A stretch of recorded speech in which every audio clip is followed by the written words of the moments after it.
नमस्कार, बिज तक देख रहे हैं आप और मैं हूं आपके साथ तन्वी सिन्हा। क्रिप्टो मार्केट में इन दिनों कोहराम मचा हुआ है। वजह है FTX क्रिप्टो ट्रेडिंग एक्सचेंज। ये दुनिया की तीसरी बड़ी क्रिप्टो एक्सचेंज है।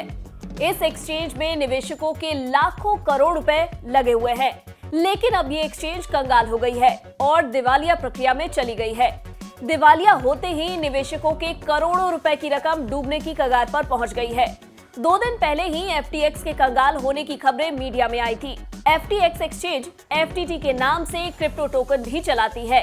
FTT की वैल्यू भी धड़ाम हो गई है। पहले आपको FTT की वैल्यू बता देते हैं, आगे की कहानी भी आपको बाद में बताएंगे।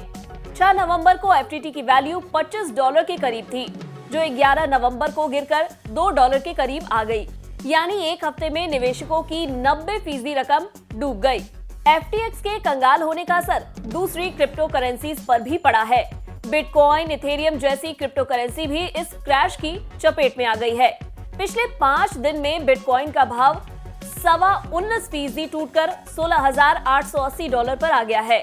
ईथर की कीमत भी 19% गिरकर $1,266 पर आ गई है। वहीं डॉजकॉइन 26% गिरकर 80 सेंट पर आ गया है। बिटकॉइन और ईथर की तरह दूसरी क्रिप्टो करेंसी में भी गिरावट ही देखी जा रही है। FTX एक्सचेंज ने अमेरिका के दिवालिया कानून चैप्टर 11 के तहत बैंक्रप्सी के लिए फाइल किया है। इसी के साथ कंपनी के CEO सैम बैंकमैन-फ्राइड ने भी इस्तीफा दे दिया है। उनकी जगह जॉन जे रे कंपनी का कामकाज संभालेंगे। सैम बैंकमैन ने ही FTX एक्सचेंज की शुरुआत की थी। सैम बैंकमैन ने साल 2017 में अल्मीडा रिसर्च के नाम से ट्रेडिंग कंपनी बनाई थी। 2019 में उन्होंने FTX को लॉन्च किया।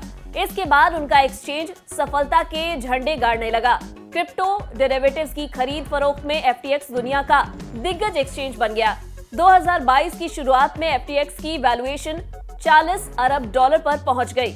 2021 में बैंकमैन आसान नियमों का हवाला देकर FTX के हेडक्वार्टर को हांगकांग से हटाकर बहामास ले गए।